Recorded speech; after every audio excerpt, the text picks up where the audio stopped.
London, 1936.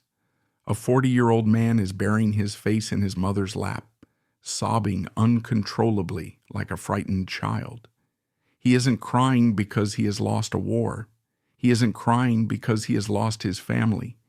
He is crying because of a terrifying tragedy. He has just been given absolute power. He has just been made king. This man is Prince Albert, known as Bertie, the man who would become King George VI. For his entire life, he was treated as the defective spare, a pale shadow of his brilliant, confident older brother. He was a man whose voice froze in his throat at the sight of a microphone, a fragile figure written off by the world as weak and incompetent. Yet, history is fond of cruel ironies. While the golden, genius brother threw away the crown and fled, this stuttering, trembling spare stood firm in London as Nazi bombs rained down, facing Adolf Hitler alone. How did a man who would rather die than be king summon the superhuman strength to save a collapsing nation? This is the brutal, unfiltered story of a man who was crushed by the weight of the crown, yet refused to run away. But to find the man beneath the crown, we have to peel back the layers of royal glamour and look at the broken boy he used to be. His life didn't begin with a fanfare. It began under a curse. Bertie was born on December 14, 1895, at York Cottage on the Sandringham estate. In the royal calendar, this was a morbid date. It was the 34th anniversary of the death of his great-grandfather, Prince Albert, Queen Victoria's beloved consort. The old queen was still alive, a tiny, formidable figure draped in perpetual black mourning, ruling an empire that spanned the globe.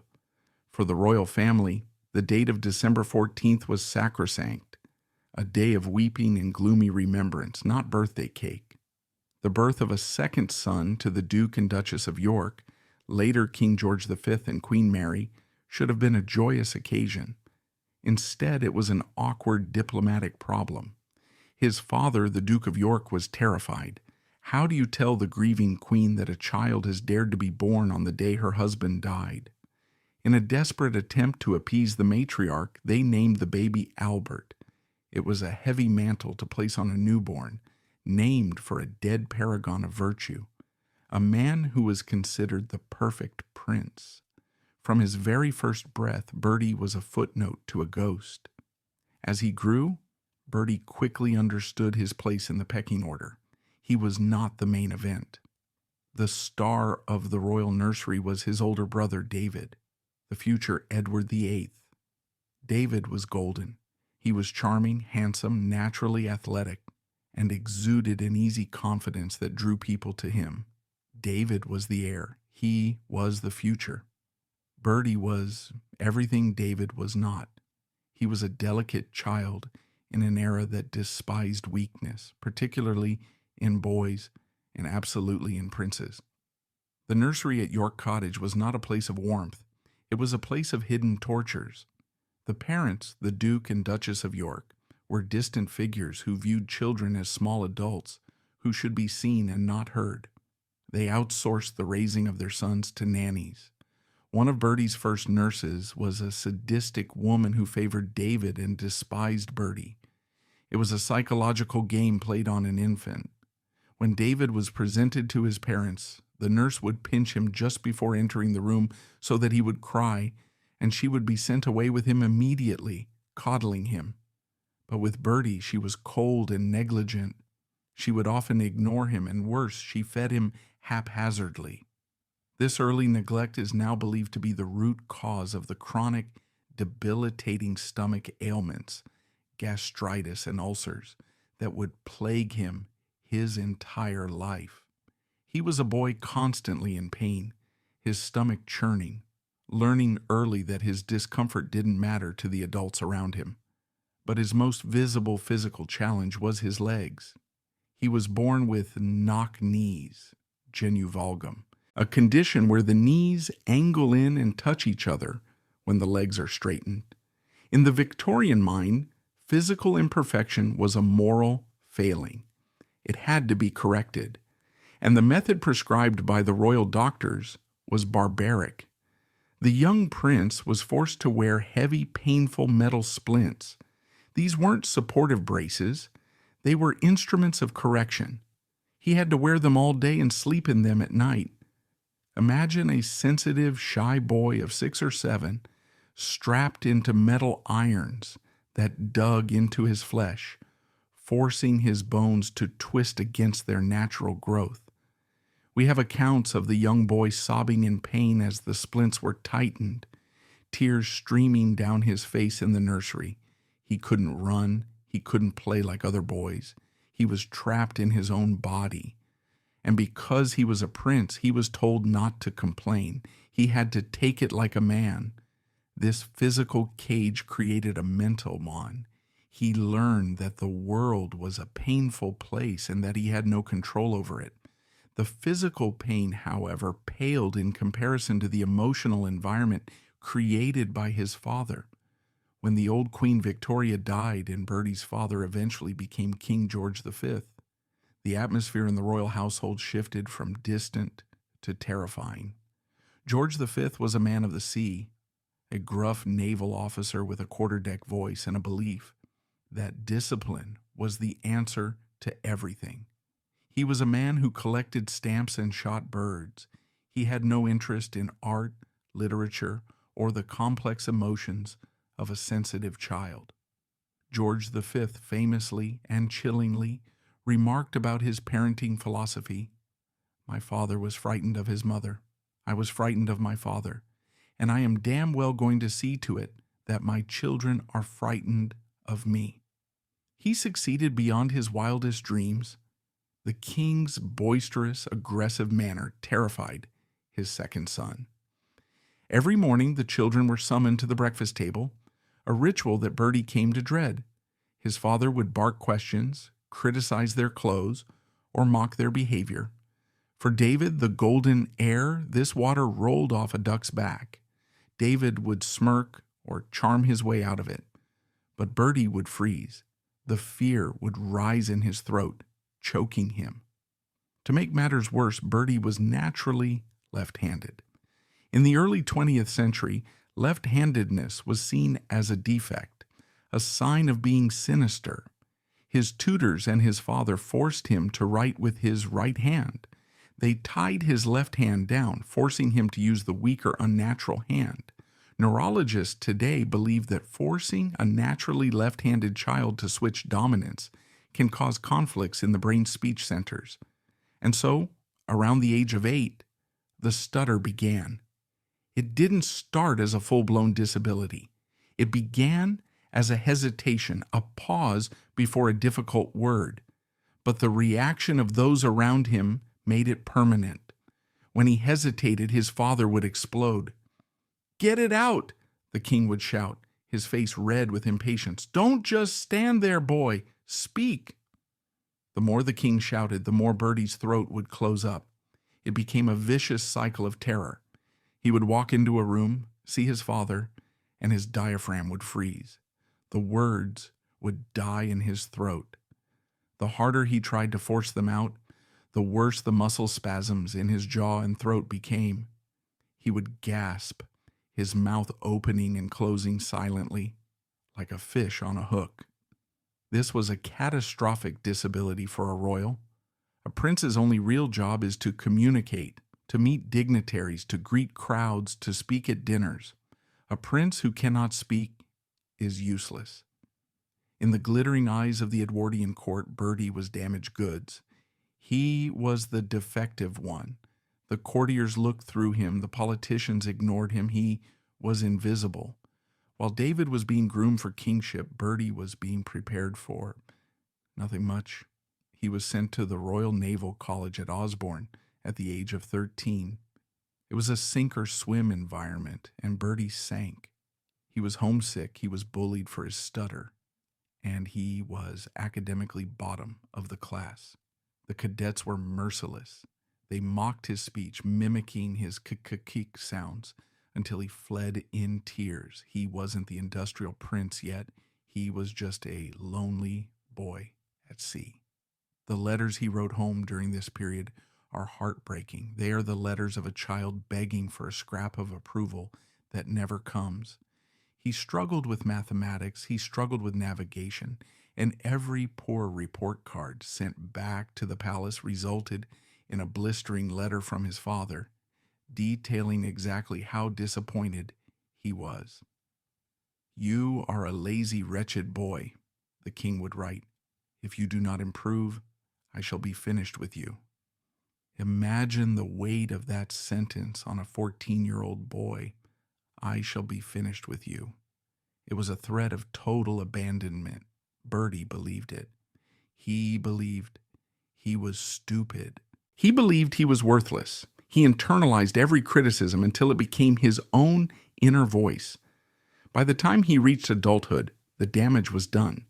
He was a bundle of nerves, chain-smoking to calm his shaking hands, prone to sudden dark depressions. He had developed a knocking knees of the soul. He avoided eye contact. He stood in the back of photographs. He let David shine, let David take the lead, let David be the hero. Bertie's ambition was zero. He didn't want a crown. He just wanted to be left alone in a room where no one would shout at him. But destiny is cruel. The very qualities that made him weak in the eyes of his father, his sensitivity, his vulnerability, his capacity for suffering, were the exact qualities that would eventually endear him to a nation that was about to suffer on a global scale. But he didn't know that yet. As the First World War approached, Bertie was a young man lost in the fog, a prince without a purpose, standing in the long, dark shadow of his brother, waiting for a life that he was terrified to live. The year was 1916, and the world was tearing itself apart. For Prince Albert, the outbreak of the First World War offered a strange, grim kind of liberation. For the first time in his life, the defective prince had a chance to be just a man, specifically a naval officer. While his older brother David, the Prince of Wales, was kept safely behind the lines in France, frustrated and protected, Bertie was thrust into the cold, gray hell of the North Sea. He served aboard the HMS Collingwood. To his shipmates, he wasn't Your Royal Highness. He was simply Mr. Johnson, a nickname designed to strip away the royalty and leave only the sailor. And for a brief, shining moment, Bertie was happy. He was part of a team. He was doing a job. But even here, his traitorous body betrayed him. The chronic stomach pain that had plagued him since childhood flared up violently in the damp conditions of the battleship. He spent weeks in the sick bay, writhing in agony while his shipmates drilled for battle. The shame was corrosive. He wrote to his father apologizing for being ill, apologizing for his own biology. But when the great test came, the Battle of Jutland, the largest naval engagement of the war, Bertie dragged himself out of his sickbed. On May 31st, 1916, as German shells screamed overhead and the sea turned black with oil and blood, Mr. Johnson was in the erratic turret controlling the gunfire. He didn't flinch. He noted calmly in his diary that he felt quite different under fire. The stutter vanished when the adrenaline hit. For a few hours, amidst the deafening roar of 12-inch guns, the frightened boy was gone, replaced by a cool, competent warrior. He was mentioned in dispatches for his bravery. It was the first time in his life he had earned respect rather than inheriting it, yet the victory was short-lived. His health collapsed completely shortly after the battle. He was medically evacuated, operated on for a duodenal ulcer, and told his naval career was over. While the war raged on, Bertie was once again the invalid at home, reading about his friends dying in the mud of the Somme, while he sat by the fire, useless. When the guns finally fell silent in 1918, a new world emerged, a jagged, cynical world that had no patience for the old Victorian ways. And in this new world, the two royal brothers drifted into starkly different orbits. David became the superstar of the jazz age. He was the most eligible bachelor on earth, a globe-trotting celebrity who danced until dawn, had affairs with married women, and charmed the masses with his movie star looks. He was the people's prince. Bertie, by contrast, got the leftovers. While David toured the glamorous capitals, Bertie was sent to the industrial wastelands of northern England. The economy was crashing. Unemployment was sky high. The royal advisors needed someone to show the face of the monarchy to the angry working class, but they didn't want to risk the heir. So they sent the spare. He became known as the Industrial Prince. It was meant to be a boring, administrative title, but Bertie turned it into a crusade.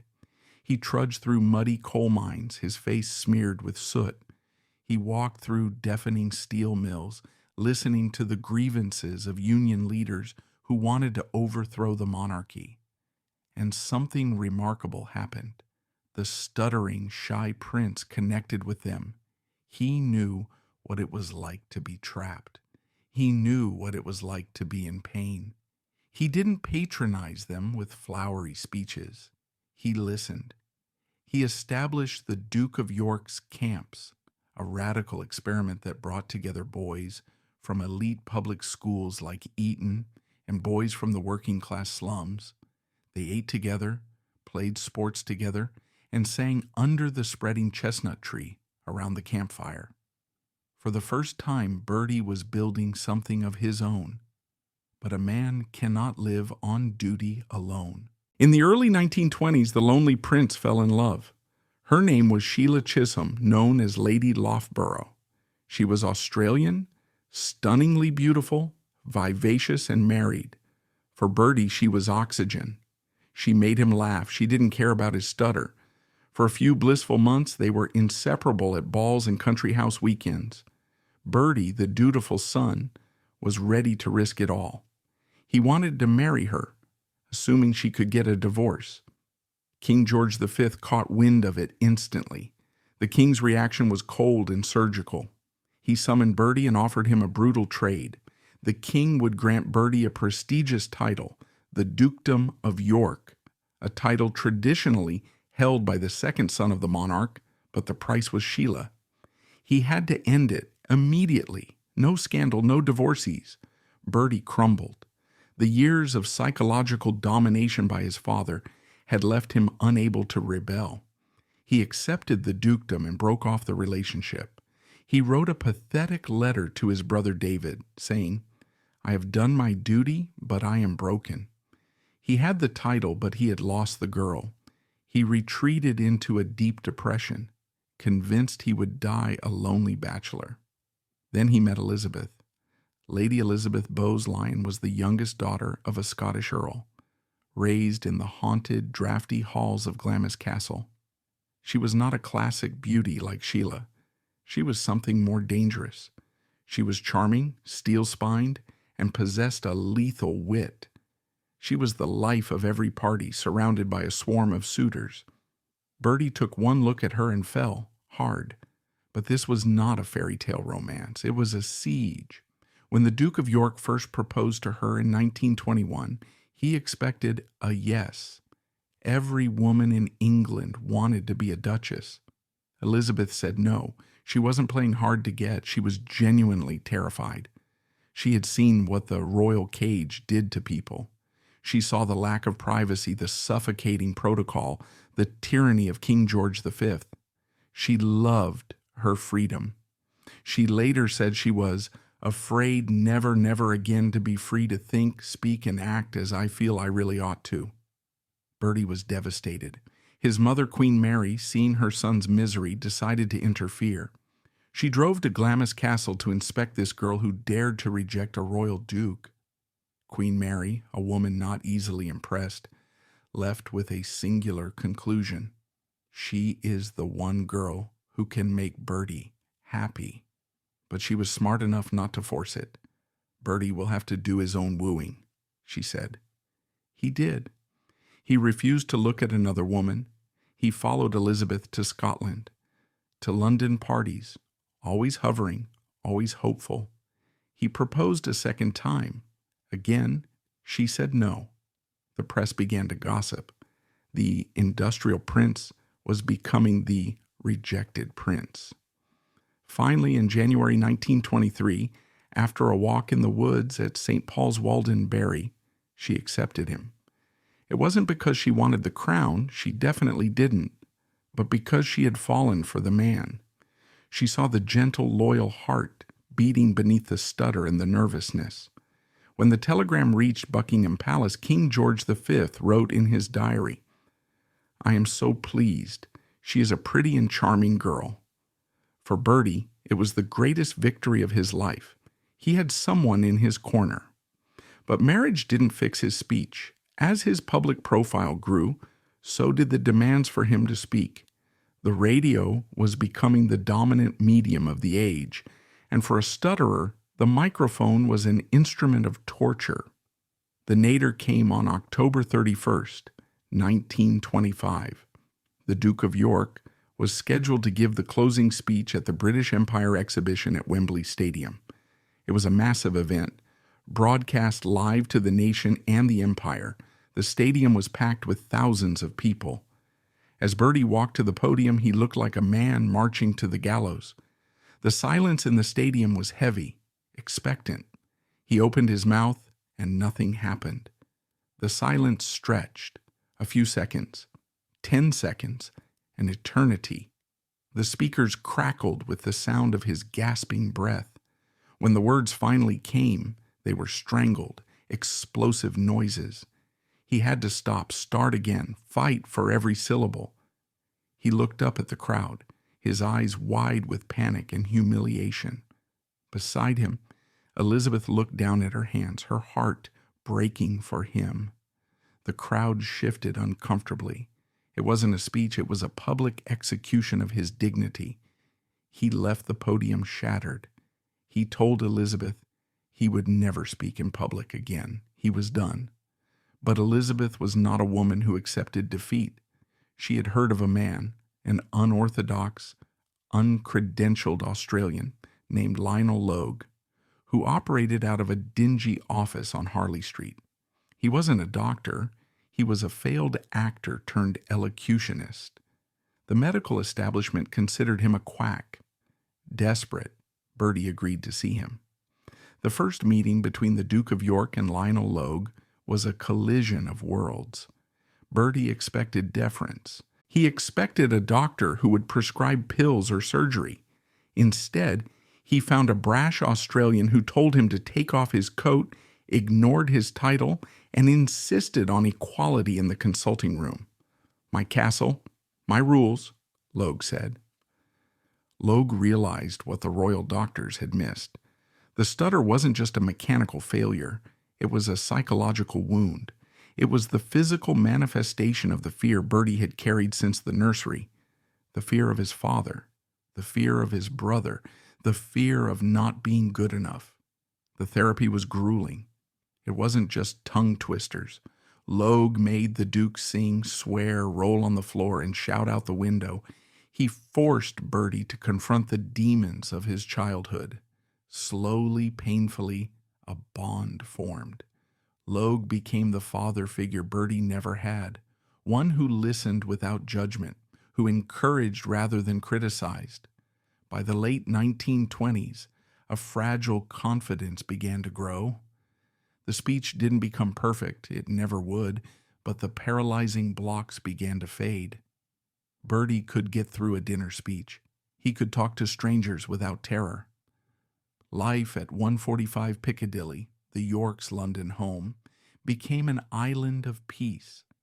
They had 2 daughters, Elizabeth, Lilibet, born in 1926, and Margaret Rose, born in 1930. The public loved them. They were the perfect little family. The smiling Duke, the charming Duchess, and the 2 little princesses. They were the model of respectable, boring, happy domesticity. Bertie looked at his life and felt a profound sense of relief. He had survived the war, he had survived the heartbreak, and he was taming his stutter. He was the Duke of York, a respected junior member of the family. The pressure was off. The throne was his brother's destiny, not his. But while Bertie was building his quiet sanctuary, the storm was gathering again. His father, King George V, was growing old and frail, and his brother David, now the Prince of Wales, was growing reckless. David was becoming increasingly erratic, bored with his duties, and obsessed with American culture. And then a name began to whisper through the corridors of the palace, a name that would shatter Bertie's peace forever. Wallis. She was an American. She was married. She was abrasive. And David was completely, dangerously obsessed with her. Bertie watched from the sidelines, noticing the change in his brother, the distraction, the rudeness to staff, the neglect of duty. He felt a cold dread in the pit of his stomach. The industrial prince had fought hard for his happiness. He had built a wall around his family to keep the chaos out.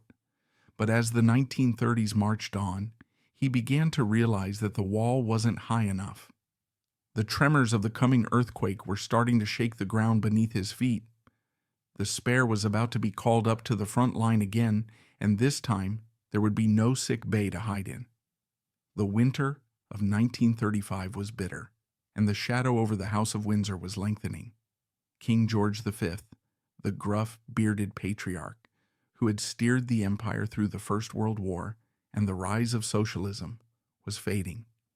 He was a man of the 19th century, bewildered by the jazz-infused, speed-obsessed world of the 1930s. But his mind remained sharp, and his eyes, though tired, saw the truth with terrifying clarity. He looked at his two eldest sons, and he saw a tragedy in the making. He saw David, charming, reckless, self-absorbed, and he saw disaster. He saw Bertie, stammering, dutiful, humble, and he saw salvation, though he could barely bring himself to admit it. In his final months, the old king's frustration with his heir boiled over into prophecy. During a private conversation with Stanley Baldwin, the prime minister, the king didn't mince words. He leaned forward, his voice rasping with the emphysema that was killing him, and said, "After I am dead, the boy will ruin himself in 12 months. It was a chillingly specific prediction. He then turned his thoughts to the spare, the son he had bullied and overlooked. To a courtier, he whispered his final prayer. "I pray to God that my eldest son will never marry and have children, and that nothing will come between Bertie and Lilibet and the throne." It was a deathbed curse disguised as a blessing. The king was essentially praying for the destruction of his own heir to save the monarchy. On January 20th, 1936, at Sandringham House, the king's life moved peacefully towards its close. The bulletin posted on the gates famously read, "The king's life is moving peacefully towards its close." But inside the house, the atmosphere was fraught with tension.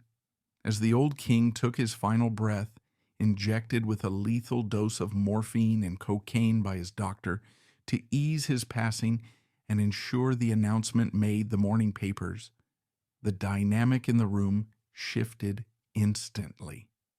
Bertie watched as his brother David, now King Edward VIII, turned away from their father's deathbed. David was frantic, almost hysterical, but not entirely with grief. He seemed possessed by a manic energy. One of his first acts as king was a symbolic desecration of his father's legacy. King George V had always kept the clocks at Sandringham half an hour fast, a quirk known as Sandringham time, to maximize daylight for shooting.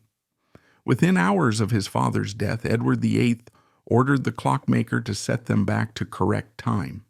It was a petty, small act, but it sent a clear message. The old man is dead. I'm in charge. Tradition means nothing. Bertie, now the heir presumptive, felt the ground shift beneath his feet. He watched his brother with a mixture of loyalty and dread. He wanted to help him. He wanted to support him. But Edward VIII didn't want support. He wanted submission. The reign of King Edward VIII lasted 326 days, and it was a car crash from start to finish. For Bertie, it was a year of living in a pressure cooker. He was the only person in the kingdom who could see the train wreck coming, yet he was powerless to stop it. The new king treated the dispatch boxes, the leather cases containing the highest secrets of the British government, with casual indifference. He left them lying around at parties, stained with cocktail rings, where foreign diplomats or guests could glance at them.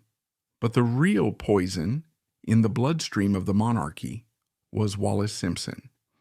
By the summer of 1936, the king's obsession with Mrs. Simpson had ceased to be a private affair and had become a grotesque public spectacle.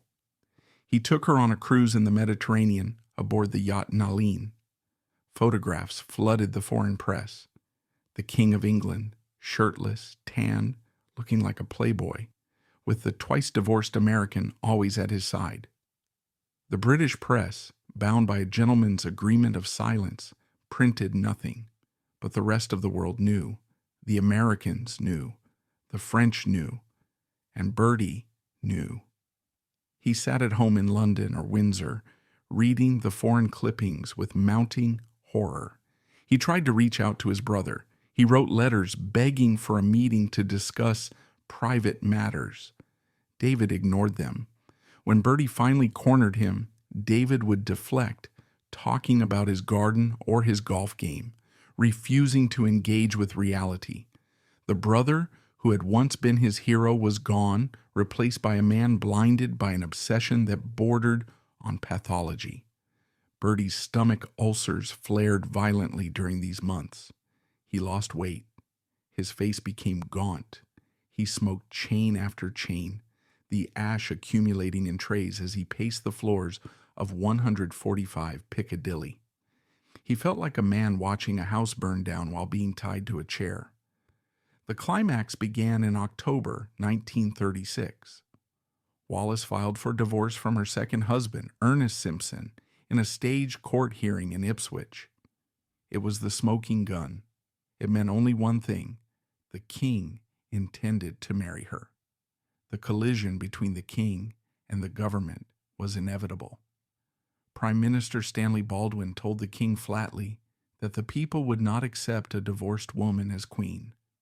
The Church of England, of which the king was supreme governor, forbade the remarriage of divorced persons while their former spouses were still alive. Wallis had 2 living ex-husbands. Edward was cornered. A rational man might have paused. A dutiful man might have chosen his country. Edward chose the nuclear option.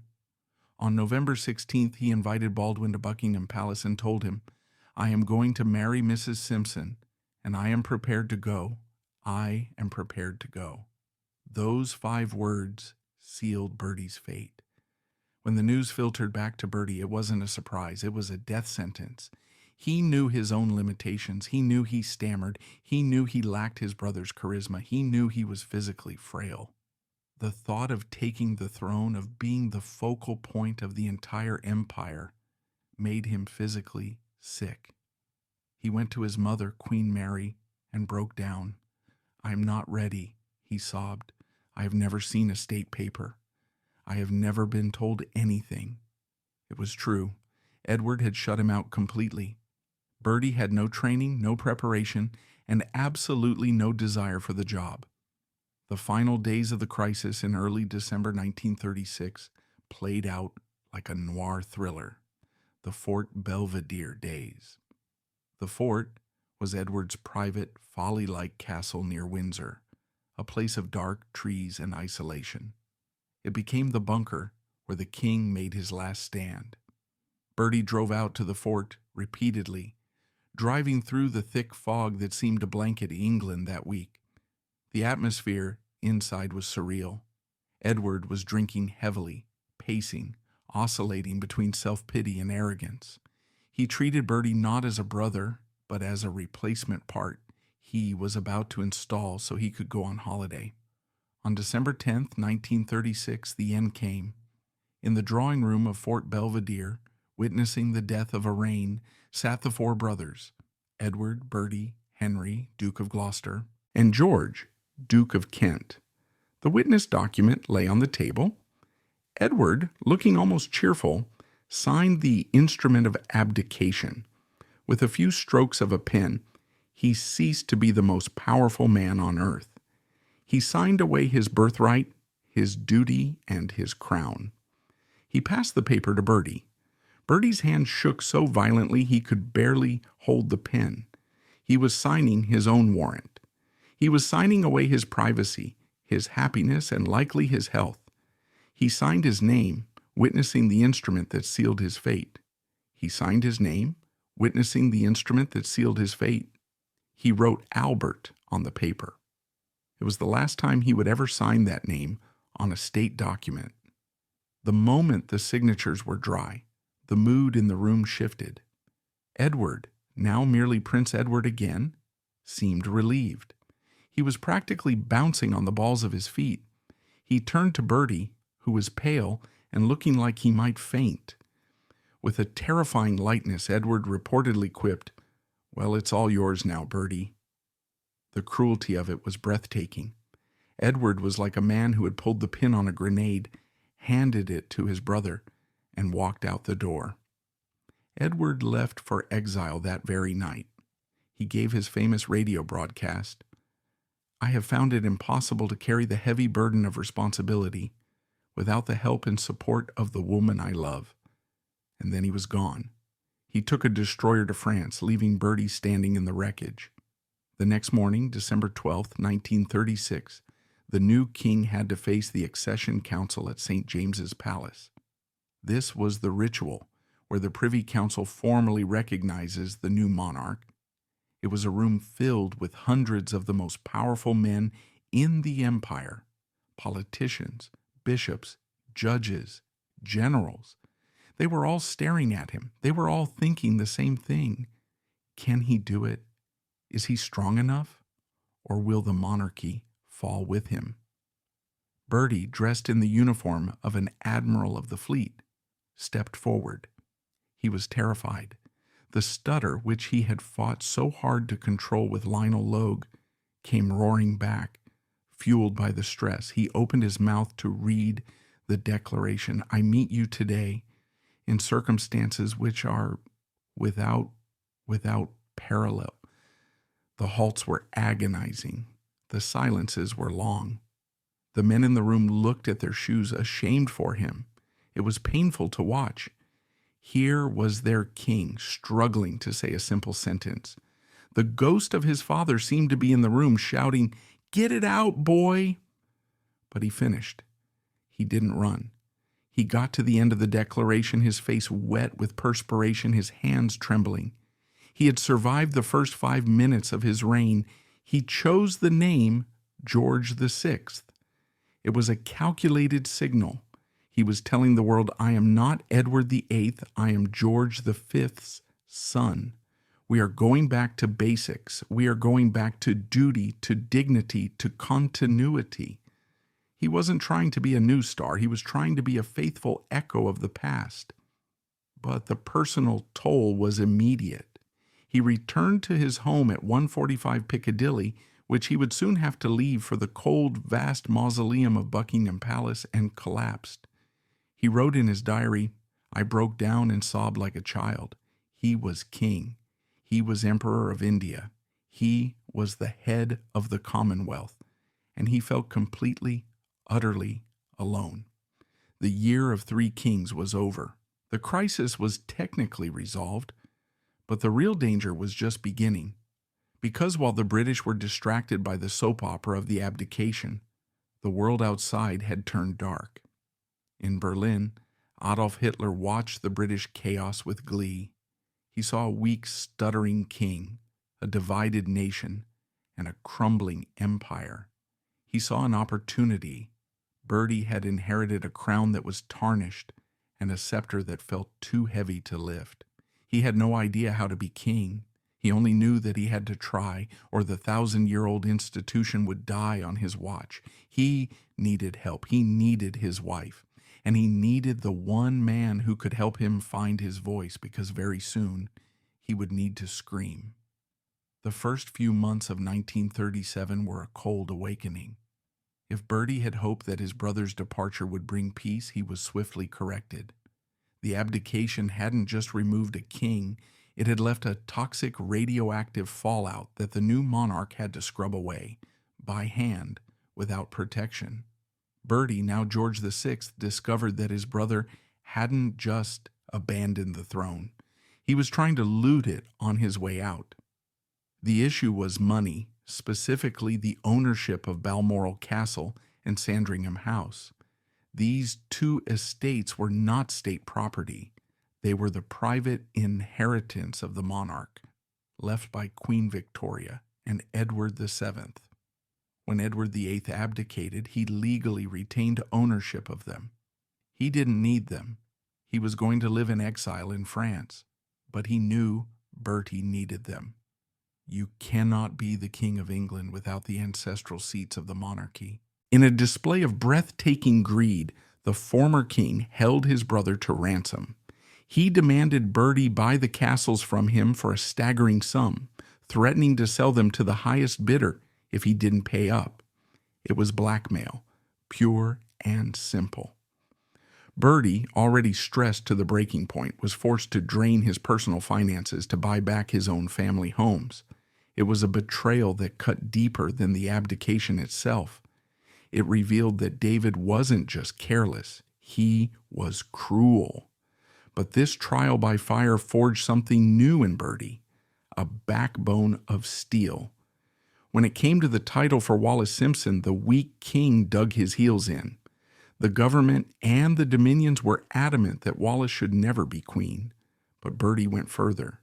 He issued letters patent that created his brother the Duke of Windsor, but explicitly stated that the title of Royal Highness would not extend to his wife or descendants.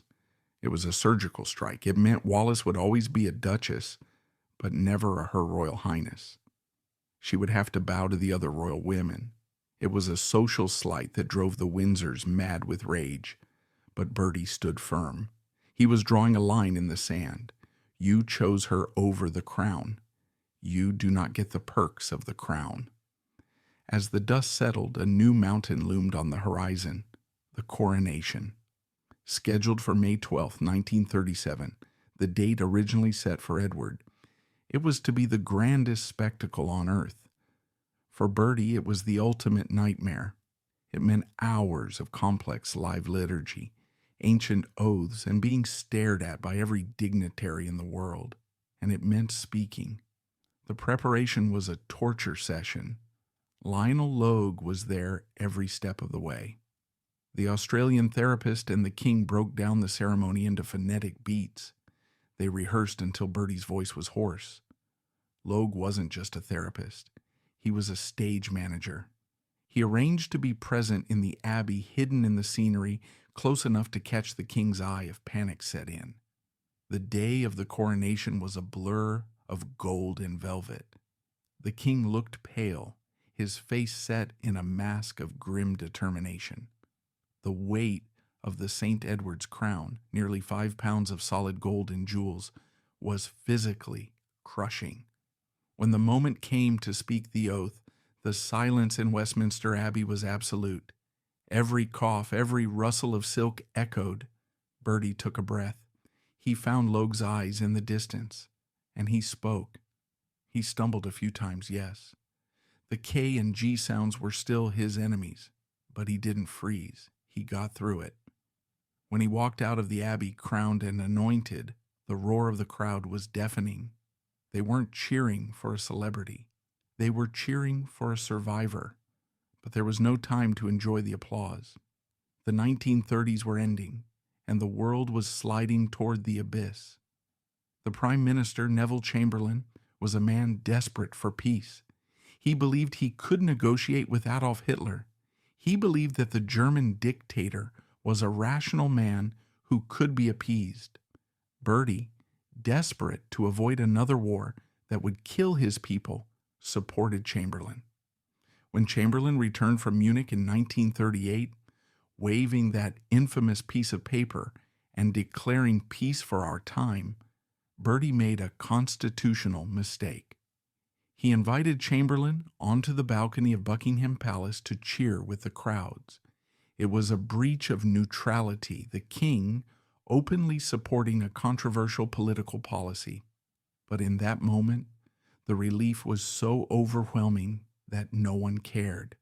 They all wanted to believe the lie. The lie lasted less than a year. Hitler tore up the agreement. He invaded Czechoslovakia. Then he turned his eyes to Poland. September 3rd, 1939, a Sunday morning. The sun was shining in London, a cruel contrast to the darkness falling over history. At 11:15 a.m., Neville Chamberlain announced on the radio that Britain was at war with Germany. For George VI, this was the moment he had dreaded his entire life. He was now a war king. The ghost of the First World War, the muddy trenches, the dead friends, the fear, it all came rushing back. But he couldn't hide. He had to speak to the Empire. The King's Speech of September 3rd, 1939, is the defining moment of his life. It wasn't a movie scene. It was a man facing his executioner. The broadcast was scheduled for 6 p.m. All day, the king paced. He couldn't eat. His stomach was in knots. Logue was summoned to the palace. The air raid sirens had already sounded once that morning, a false alarm, but it shredded everyone's nerves. In the small soundproofed room at Buckingham Palace, the king sat before the microphone. It was a daunting piece of technology, cold and unfeeling. The red light flickered on. The world was listening. Millions of people in London, in the countryside, in Canada, Australia, India, South Africa. They were terrified. They needed a father. In this grave hour, the king began, perhaps the most fateful in our history. It was slow, agonizingly slow. He paused between words, sometimes for seconds at a time, fighting the spasms in his diaphragm. I send to every household of my peoples, both at home and overseas, this message. He didn't sound like a roaring lion. He sounded like a man in pain, a man who understood the gravity of what he was asking his people to endure. But the stutter gave the speech a strange, powerful rhythm. It forced people to listen to every single word. The struggle to speak mirrored the struggle of the nation. When he reached the end, there may be dark days ahead, and war can no longer be confined to the battlefield. He sounded resolute. He had done it. He had thrown his voice across the world, and it hadn't broken. But speeches do not stop bombs. In May 1940, the war turned catastrophic. The Nazis swept through Europe. France fell. The British Army was trapped at Dunkirk. And in London, the political order collapsed. Neville Chamberlain resigned. Into the vacuum stepped Winston Churchill. Today we see Churchill and the king as an inseparable duo, the bulldog and the quiet monarch. But in 1940 they were suspicious of each other. Bertie, a man of order and discipline, viewed Churchill as a reckless adventurer, a drunkard, and a man with poor judgment who had supported Edward VIII during the Abdication. Churchill, in turn, thought the king was a nice enough fellow, but perhaps too weak for the coming storm. They were both wrong. Their relationship began with formal, stiff Tuesday lunches at Buckingham Palace. At first they talked about the weather and appointments, but as the situation grew desperate, with the Wehrmacht massing on the French coast, preparing to invade England, the barriers broke down. Churchill found that the king was not weak. He was a meticulous listener, a man who read every secret telegram, a man who understood the Navy. And Bertie found that Churchill's bombast hid a deep, sentimental loyalty to the crown and a ferocious will to win. The Tuesday lunches became the most important meetings in the empire. They were the only two men who knew the whole truth, the only two who could be completely honest with each other. They served themselves from a sideboard so no servants would overhear their secrets. Then came the Blitz, September 1940. The Luftwaffe turned its fury on London. Night after night, the sky turned red with fire. The East End, the poor dockland communities, was pulverized. The government panicked. They begged the king to leave. They had a plan to evacuate the royal family to a country house in the remote Midlands or even to Canada. They argued that the king was too valuable to lose. Bertie refused, point blank. He knew that if the king fled, the morale of the nation would collapse. He sent a clear message: the king stays in London. Queen Elizabeth was equally defiant. When suggested the princesses should leave, she delivered the line that should be carved on her tombstone: "The children won't go without me. I won't leave the king, and the king will never leave." They didn't just stay, they lived in the bullseye. They slept at Windsor Castle, which was slightly safer, but drove into Buckingham Palace every morning to work. They brought their own ration coupons. They painted a line in the bathtubs to limit hot water usage to 5 inches, just like everyone else. But the people in the East End were still skeptical. They saw the palace as a fortress of privilege. When the king and queen toured the bombed-out streets, they were sometimes met with silence or even boos. "It's all right for them," people muttered. "They have their bunkers." That changed on September 13th, 1940. It was a cloudy morning. The king and queen were in a small sitting room on the first floor of Buckingham Palace drinking tea. Suddenly, the roar of a plane engine screamed directly overhead, too low, too loud. A German bomber, taking advantage of the cloud cover, had flown straight up the mall. It released a stick of 5 high-explosive bombs. Boom, boom, boom. The palace shook violently. Windows shattered. The chapel was demolished. A water main burst. The king and queen were thrown to the floor. They were unhurt, but they were inches from death. The king's reaction was immediate. He didn't hide. He went outside to inspect the damage. He saw the gaping craters in the quadrangle. He saw the workmen injured. When the news broke that the palace had been hit, that the king himself had been bombed, the psychological shift in London was seismic. The barrier between us and them vanished. They were all targets now. Queen Elizabeth wrote a letter to her mother-in-law that captured the mood perfectly. "I am glad we have been bombed. It makes me feel we can look the East End in the face." The next time they visited a bombed street in East London, the mood was different. The crowds cheered.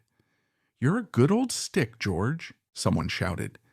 The shy, stuttering man in the naval uniform walked through the rubble, stepping over broken glass, his face etched with a genuine, painful empathy. He didn't offer platitudes. He just stood with them in the ruin. He had become the symbol of the nation's suffering. He was the people's king, in a way his brother David could never have dreamed of. David would have been a king of parades. Bertie was a king of the bomb shelters. But symbols are heavy things to carry. As the war dragged on, 1941, 1942, 1943, the adrenaline faded, replaced by a grinding exhaustion. The king was working 18-hour days. He was traveling constantly to visit troops, factories, and shipyards.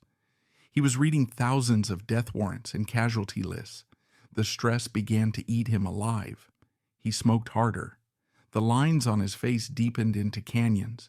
He became gaunt, his uniforms hanging loosely on his frame. His temper, usually so controlled, began to fray. He would snap at his staff, then apologize profusely. He was killing himself for the job. By 1944, the tide had turned. D-Day was approaching. The king desperately wanted to go to Normandy with his troops. He wanted to be a sailor again, to be Mr. Johnson under fire. Churchill had to forbid it, pointing out that if the king were killed or captured, it would be a disaster. Bertie acquiesced, but he felt the burden of safety while his men were dying. On VE Day, May 8, 1945, the crowds outside Buckingham Palace were the largest ever seen in British history.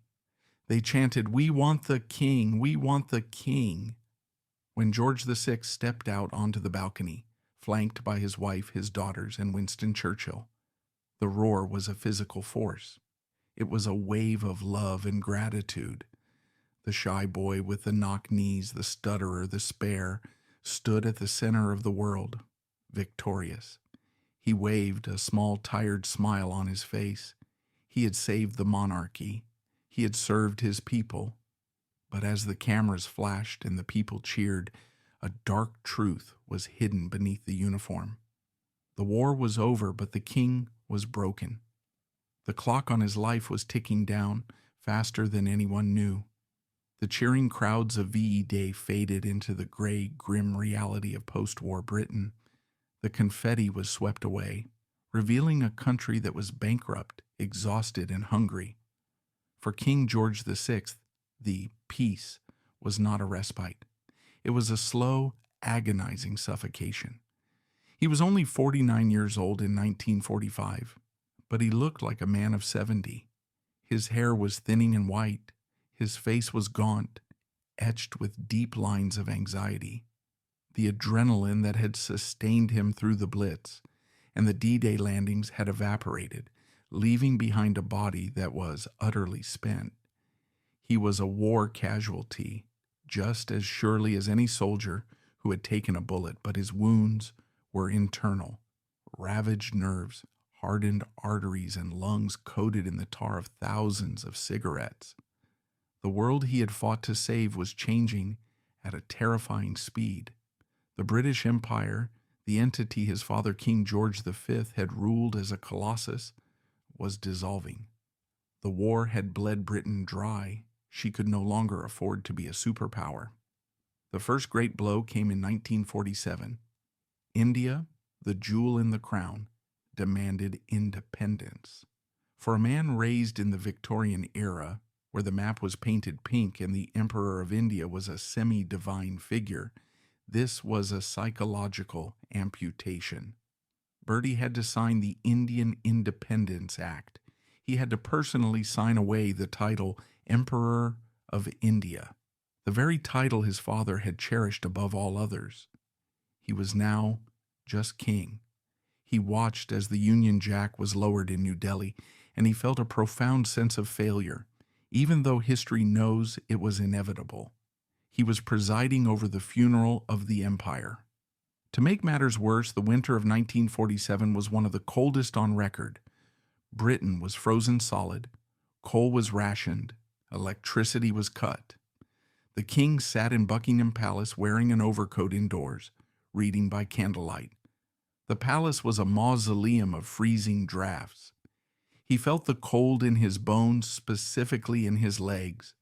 The cramps began innocuously, a tightness in the calf, a numbness in the foot. He ignored it. He was a man trained to ignore pain. But during the royal tour of South Africa in 1947, a grueling, months-long journey intended to thank the empire, the pain became excruciating. He was losing weight rapidly. At state dinners, he would grip the table leg with his foot to distract himself from the agony. The doctors diagnosed him with arteriosclerosis and Berger's disease.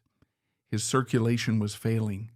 The blood was struggling to reach his extremities. There was a very real risk of gangrene, which would mean amputation of his legs. For a king who had spent his childhood in metal splints, the irony was cruel. His legs were failing him again. Yet amidst the physical decay, there was one final burst of golden light. His daughter, Princess Elizabeth, was in love. Bertie's relationship with Lilibet was the emotional anchor of his life. She was his heir, his pride, his little character. Watching her fall in love with Prince Philip of Greece, a brash, handsome, impoverished naval officer, was bittersweet. Bertie was protective. He worried Philip was too rough, too unpolished. But he saw the look in Lilibet's eyes, the same look his wife had given him 25 years earlier. The royal wedding in November 1947 was the first splash of color in a drab post-war world. The king walked his daughter down the aisle, of Westminster Abbey. He stood tall, hiding his limp. But in the private letter he wrote to her afterwards, the mask slipped. "I was so proud of you," he wrote, "and thrilled at having you so close to me on our long walk in Westminster Abbey. But when I handed your hand to the Archbishop, I felt I had lost something very precious." It was the cry of a father who knew his time was short, handing over the future he would not live to see. By 1948, the King's health was in freefall. A planned tour of Australia and New Zealand had to be canceled, a humiliation for a man who prided himself on duty. The doctors ordered total rest. But how does a king rest when the Cold War is freezing over, the economy is collapsing, and the government is unstable? He spent his days at Buckingham Palace or Windsor chain-smoking. The cigarettes were his only crutch, his only way to calm the nerves that had vibrated since childhood. He didn't know, or perhaps he refused to admit, that they were killing him. The crisis point arrived in the summer of 1951. The king had a persistent cough that wouldn't clear. The doctors, fearing the worst, ordered a bronchoscopy. They found what they dreaded, a malignant tumor on his left lung. In 1951, the word cancer was a taboo. It was whispered, never spoken. The doctors didn't tell the king he had cancer. They used euphemisms like blockage or inflammation. But they told him his left lung had to be removed immediately. On September 23, 1951, a makeshift operating theater was set up inside Buckingham Palace. It was a sterile room created within the velvet and gold. The king lay on the table. The surgery was brutal. They sawed through his ribs and removed the entire lung. It was a massive trauma for a man of 55 with a failing heart. Miraculously, he survived. The bulletin on the gate said the king's condition was satisfactory. The crowds cheered. They thought he was fixed. They didn't know he was a hollow man. His recovery was slow and painful. His voice, always his enemy, was now a whisper. He had to learn to breathe again with half his lung capacity. But his spirit remained unbroken. He was determined to lead. Christmas 1951 loomed. The king's Christmas broadcast was a sacred tradition, started by his father. Bertie knew he couldn't do it live. He didn't have the breath. For the first time, he recorded it in segments. He would read a few sentences, then stop, gasping for air. The recording engineer would splice the tape together. When the broadcast aired on December 25th, the nation heard a voice that was brave but undeniably broken. It was thin, raspy, and tired. It sounded like a man saying goodbye, January 1952. The king was at Sandringham, his beloved country retreat. He seemed to rally. He was shooting again, albeit with a smaller gun because he couldn't lift the heavy rifles. He was enjoying the simple pleasures, the flat Norfolk fields, the crisp air, the company of his wife and younger daughter, Margaret. But there was one duty left. Princess Elizabeth and Philip were due to embark on a Commonwealth tour, the tour of Australia and New Zealand that the king had been too sick to take in 1948. They were going in his place. On January 31st, 1952, the king insisted on going to London Airport to see them off. His doctors advised against it. It was a bitterly cold day with a biting wind. He ignored them. The newsreel footage of that morning is one of the most haunting pieces of film in British history. The king stands on the tarmac. He is hatless, the wind whipping his thin hair. His coat hangs off his shoulders. His face is ravaged, gaunt, pale, his eyes deep set and shining with a strange, sorrowful light. He watches the plane taxi away. He waves. He keeps waving until the aircraft is just a speck in the gray sky. The look on his face is not just a father saying goodbye for a few months. It is a man who knows, with a deep primal certainty, that he is looking at his daughter and his successor for the very last time. He returned to Sandringham. The days were quiet. On February 5th, 1952, the weather was perfect, crisp, sunny, a keeper's day. The king went out shooting hares. He was in good spirits. He shot well. He laughed with his friends. It was a flash of the old Bertie, the man who loved the country life. That evening he had dinner with his wife and Princess Margaret. They talked about the day's sport. He retired to his bedroom around 10:30 p.m. His valet helped him into his pajamas. He drank a cup of hot chocolate. He sat in bed for a while reading a magazine. Sometime in the early hours of February 6, 1952, the king's heart, worn out by stress, by war, by duty, and by fear, simply stopped. There was no struggle, no pain. He just slipped away in his sleep. The man who had spent his life terrified of making a mistake, terrified of speaking, terrified of the crown, had found his final peace. He was 56 years old. The news broke the next morning. The king is dead. The code word Hyde Park Corner was flashed to the government. In Kenya, at a treetop hotel, Princess Elizabeth was told she was queen. She returned to a London draped in black. When Winston Churchill, the old warrior who had seen empires rise and fall, heard the news, he was found by his secretary sitting in bed, tears streaming down his face. He wasn't crying for a powerful monarch. He was crying for a friend. He murmured over and over, "My beloved sovereign, my beloved sovereign." History is often unkind to the quiet ones.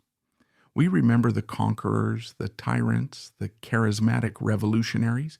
We remember Edward VIII for the glamour of his romance, for the drama of what he gave up. But George VI is the story of what was taken up. He was the spare, the boy in the metal splints, the stammerer who couldn't say his own name without terror.